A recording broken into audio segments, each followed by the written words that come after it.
so-called enemies were watching.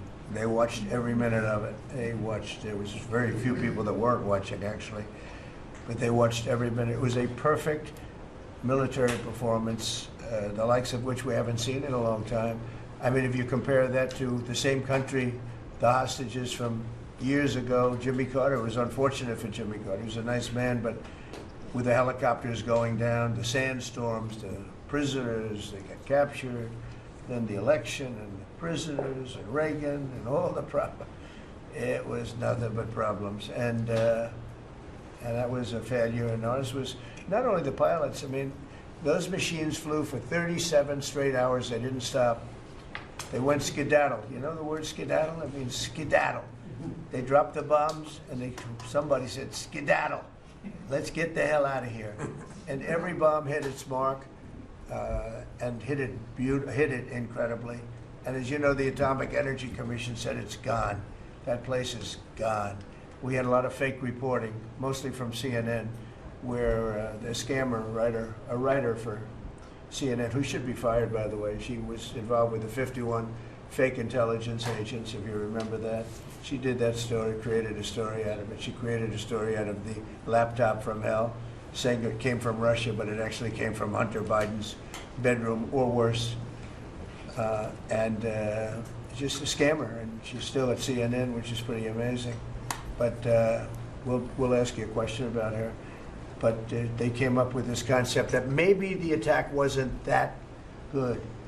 Maybe it, and I saw it happen right after the attack. I saw this person on CNN. I like to watch the enemy. You learn from the enemy. And I watch, because you have to know where they're coming from. And I watched her say, Anderson, you know, I'm hearing stories that maybe they didn't hit their target. Maybe it wasn't that good a hit.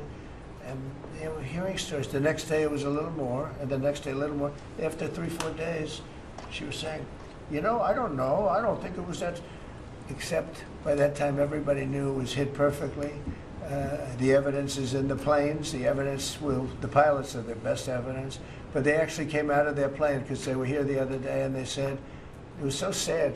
We did such a good job. We flew into very dangerous airspace. I'll never forget, we were in the Situation Room, and they said they have entered Iranian airspace, and everyone took a deep breath, because they had more missiles pointed at them, but the equipment is so good, it's stealth, way up in the air, and it was stealth, and they went right through that, and they sort of, by the time they found out they were there, they were already gone. That was the word skedaddle, get the hell out of here.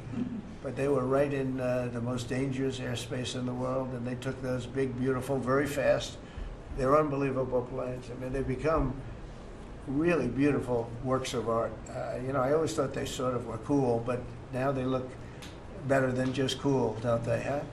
But they dropped the loads, and literally they would hit, if you look at this table, from here to there, they had a half a refrigerator door is the way to best explain it. Take a refrigerator door, average size, cut it in half. That was their target. They hit every single one. Then we had 30 missiles, Tomahawk, shot from submarines 300 miles away.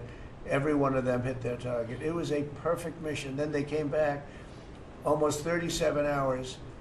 Every plane worked perfectly. The mechanics were here too. I said, you got to get the mechanics here. We didn't have any problems. If you remember, they had a lot of problems with the helicopters, but they did fly through a dust storm, which they shouldn't have done. Sometimes you say, let's go back and try it on a nicer day. Dust and sand don't work well with helicopters, if you know much about helicopters, but that was a horrible embarrassment to us.